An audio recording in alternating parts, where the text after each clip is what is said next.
کہ مدینے سے جب آپ نکلے ہیں تو کسی جنگ کا کسی کو خیال کسی کے حاشیہ خیال میں بھی نہیں تھا. پیش نظر تھا اس قافلے کا راستہ روکنا کہ جو آ رہا تھا شام سے واپس ابو سفیان کی سرکردگی میں، جو جب جا رہا تھا تو حضور نے تعاقب کیا تھا لیکن وہ بچ کر نکل گیا تھا. اسی لیے کسی نے اہتمام نہیں کیا کہ وہ اسلحہ ساتھ لے. اندازہ تو کیجئے 313 افراد میں سے صرف 2 کے پاس تلواریں تھیں، اسلحہ بھی نہیں لیا. کیا کرنا ہے؟ قافلے کو جا کر جو ہے روکنا ہے، قافلے کو لوٹنا ہے کہہ لیجیے. لہذا کو کثیر تعداد جو بھی گئی ہے وہ اسی خیال سے نکلی اور اس میں کوئی بری بات نہیں ہے. باطل سے گویا کہ جنگ تو پہلے دن سے شروع ہو گئی تھی.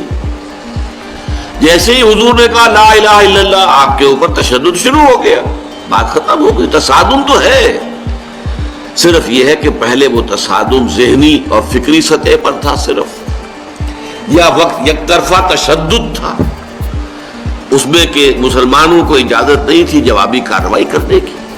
اب یہ تصادم 2 طرفہ ہے، اینٹ کا جواب پتھر سے دینے کا موقع آ گیا، مرحلہ آ گیا.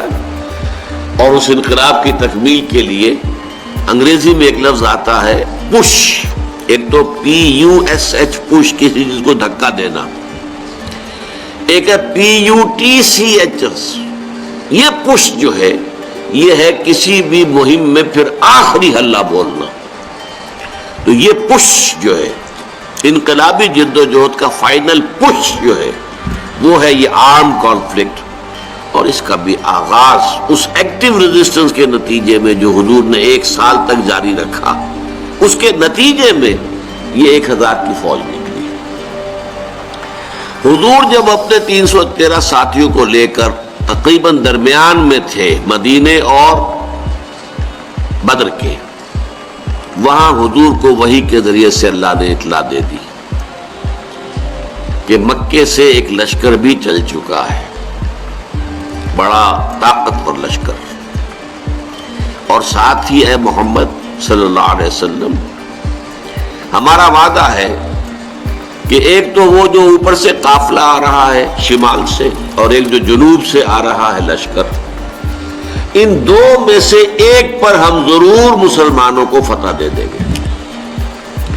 یہ وحی جب حضور پر آ گئی اور آپ کو اطلاع مل گئی کہ مکے سے تو قریش کا ایک فوج نکل آئی ہے، مسلح، کیل کانٹے سے لیس، پوری تیاریوں کے ساتھ.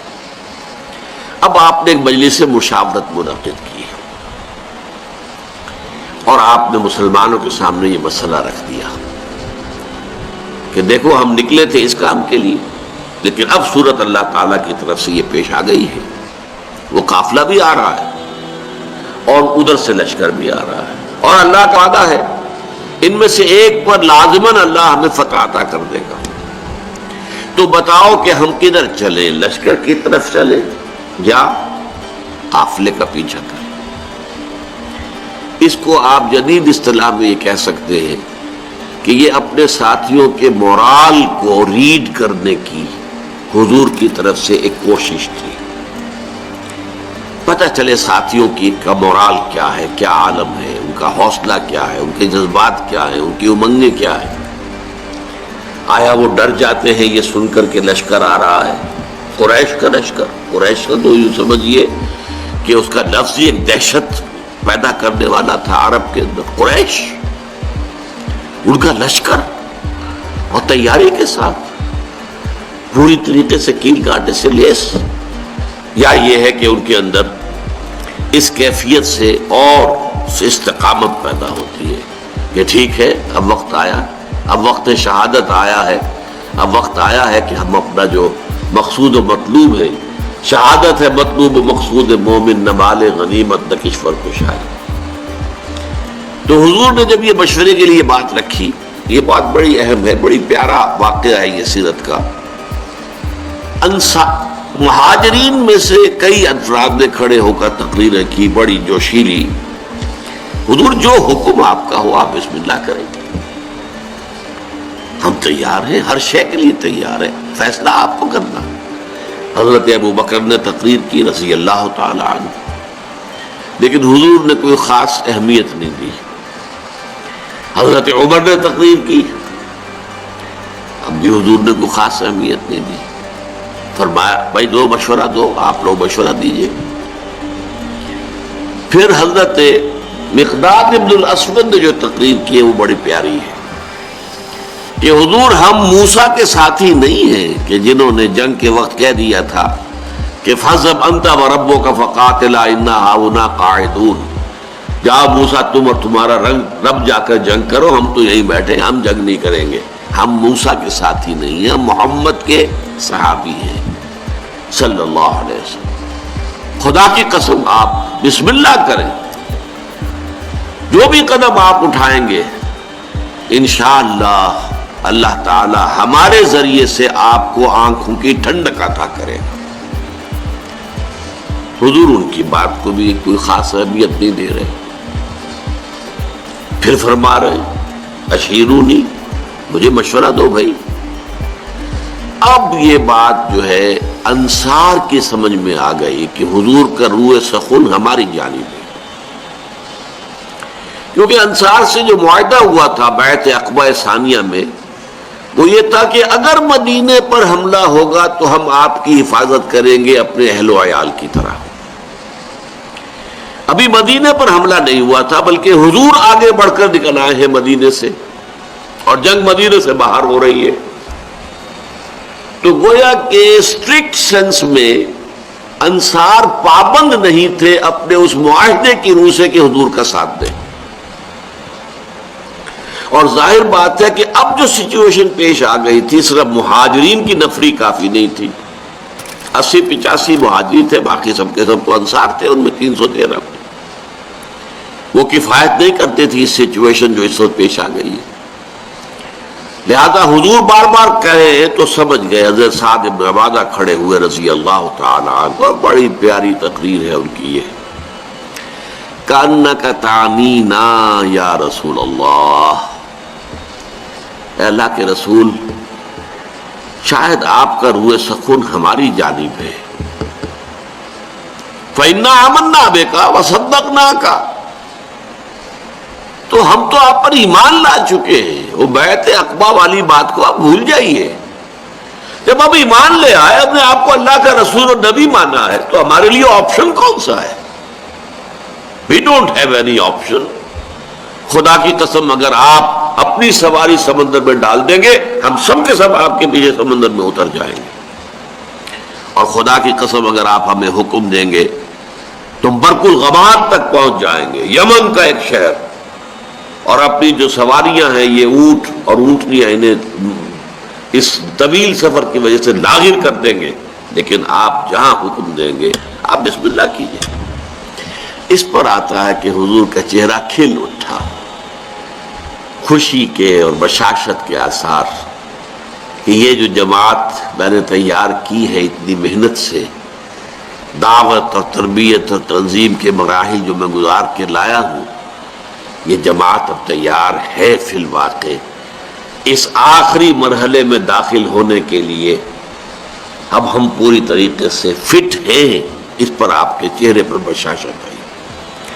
اس کے بعد آپ نے کہا تو چلو پھر بدر کی طرف۔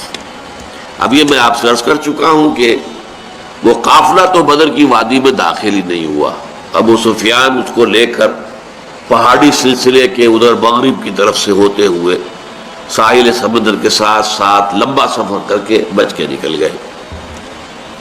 اور یہ جب جو لشکر آ گیا قریش کا، اور جب پڑاؤ ہے، صرف میں اس کے بھی 2 واقعات آپ کو سنا دوں کہ جب پڑاؤ پڑا ہوا ہے تو وہاں اطلاع پہنچ گئی کہ قافلہ تو بچ کر نکل گیا، ابو سفیان کا پیغام آ گیا کہ میں قافلے کو بحفاظت لے کر مکے پہنچ گیا۔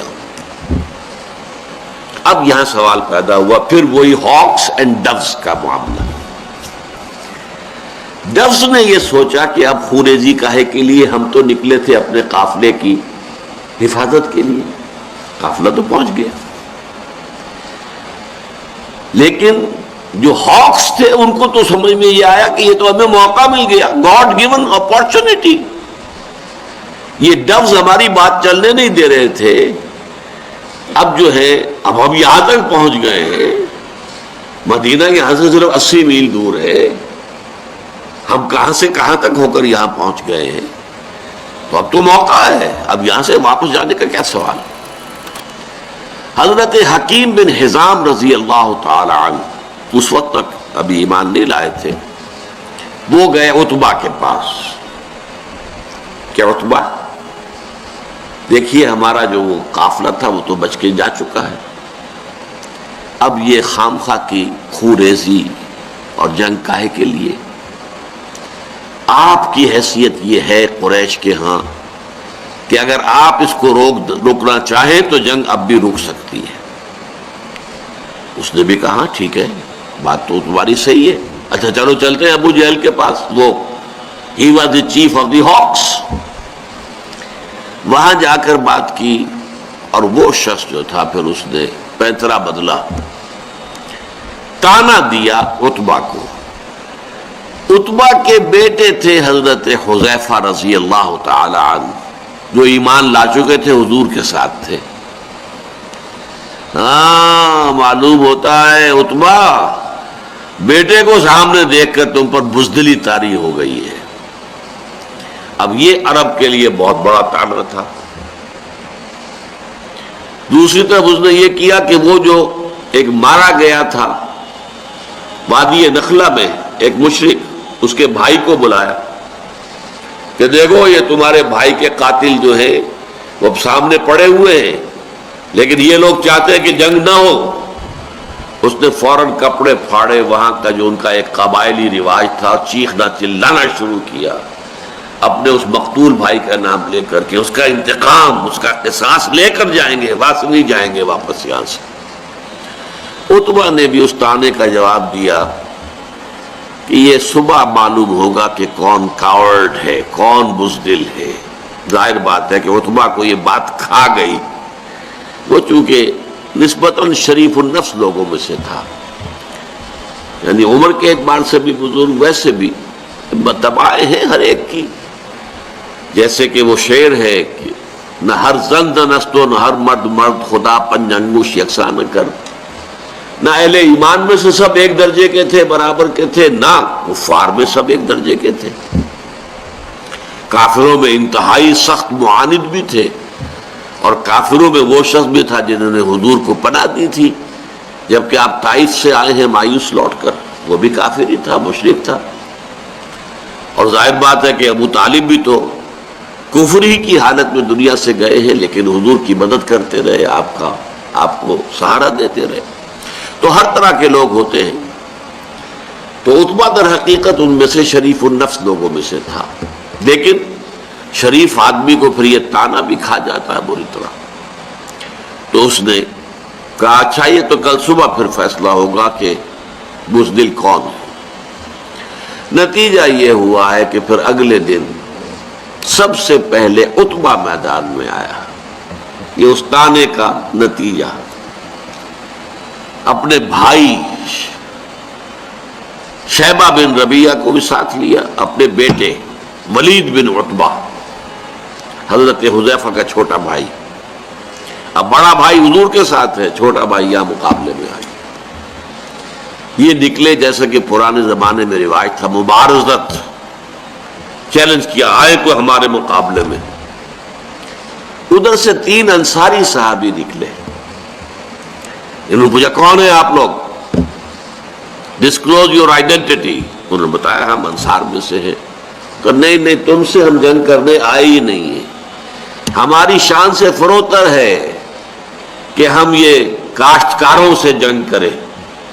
تانا دیا کہ مدینے کے لوگ تو کاشتکار لوگ ہیں، ہمارے مد مقابل بھیجو محمد صلی اللہ علیہ وسلم جو ہمارے قافلے کے ہو. حضور نے ان تینوں کو اشارہ کیا واپس آ جاؤ.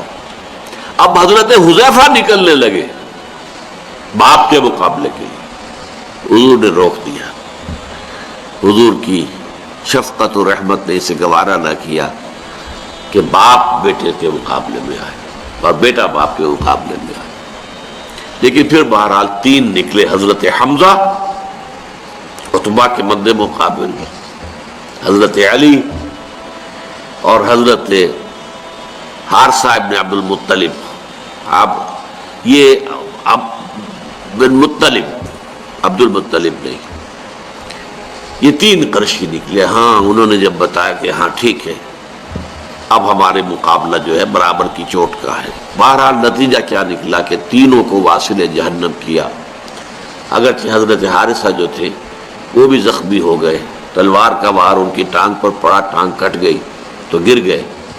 لیکن پھر جس سے مقابلہ ہو رہا تھا حضرت علی نے اس کو بھی واصل جہنم کیا.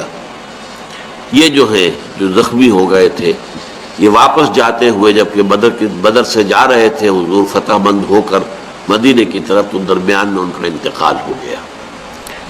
تو ان کے سمیت 14 صحابہ جو ہیں شہید ہوئے، جبکہ 70 قرشی کھیت رہے، واصل جہنم ہوئے. اور ان 14 میں سے کوئی بھی نمایاں شخص نہیں تھا بہت بڑا، اور وہ سارے کے سارے چوٹی کے لوگ تھے، تمام سرداران قریش، اور 70 کو قیدی بنا لیا. تو یہ گویا کہ اللہ تعالیٰ نے پھر اس کو سورہ انفال میں یوم الفرقان قرار دیا. یعنی ابو جہل کی بات کو الٹ کر کہ جو اس نے کہا تھا یہ یوم الفرقان ہوگا، واقعی یہ یوم الفرقان ثابت ہو گیا. اللہ کی مدد آئی، فرشتے بھی آئے. اس کی تفاصیر میں نہیں جا رہا، وہ آپ کتابوں میں پڑھ لیں گے. میں صرف اس کو واضح کرنا چاہتا تھا کہ غزوہ بدر کے بارے میں یہ خیال کہ یہ صرف ڈیفنس کے لیے تھا، یہ بات جو ہے ذہنوں سے نکال دیجئے. اس پروسیس آف ریولوشن کے حوالے سے یہ اصل میں ایکٹیو ریزسٹنس کا منطقی نتیجہ آرم کانفلکٹ، اور اس ایکٹیو ریزسٹنس کو انیشیٹ کیا ہے محمد الرسول اللہ صلی اللہ علیہ وسلم نے. ابتدا آپ کی طرف سے ہوئی ہے. آپ نے چھاپا مار دستے بھیجنے شروع کیے، آپ نے ان کا اکنامک بلاکیٹ کیا، آپ نے ان کی پولیٹیکل آئسولیشن کی شکل اختیار کی، جس کے نتیجے میں اس کو تعبیر کیا کرتا ہوں کہ سانپ بل میں سے نکل آیا. سانپ کو مارنا ہو تو کیا کریں گے؟ تو بل میں گھسا ہوا ہے. تو آپ کو معلوم ہے نا، کوئی بین وین بجاتے ہیں کچھ تاکہ وہ کوئی باہر نکل آئے. اب پتہ نہیں وہ بین سے کچھ واقعی کوئی اثر ہوتا ہے یا نہیں ہوتا ہے، لیکن جو عام میں تو آپ کو سمجھانے کے لیے کہہ رہا ہوں. یہ قریش بیٹھے ہوئے تھے مکے میں، اور مکہ حرم ہے، وہاں خوریزی. اگر اللہ کا عذاب آتا کسی اس طرح کا جیسے کہ اس سے پہلی قوموں میں آ چکا تھا تو مکے پر آتا. معاذ اللہ ثم معاذ اللہ ثم معاذ اللہ. خوریزی ان کی وہاں ہوتی نہیں. اس سانپ کو تو نکالنا تھا. اس سانپ کو نکالنے کے لیے محمد الرسول اللہ صلی اللہ علیہ وسلم نے جو اقدام کیا، جو ایکٹیو ریزسٹنس کا جو پروسیس شروع کیا، اس کے نتیجے میں وہ 1000 کا لشکر نکل کر جو آیا ہے، وہ گویا کہ سانپ جو ہے وہ اپنے بل سے باہر آ گیا. اور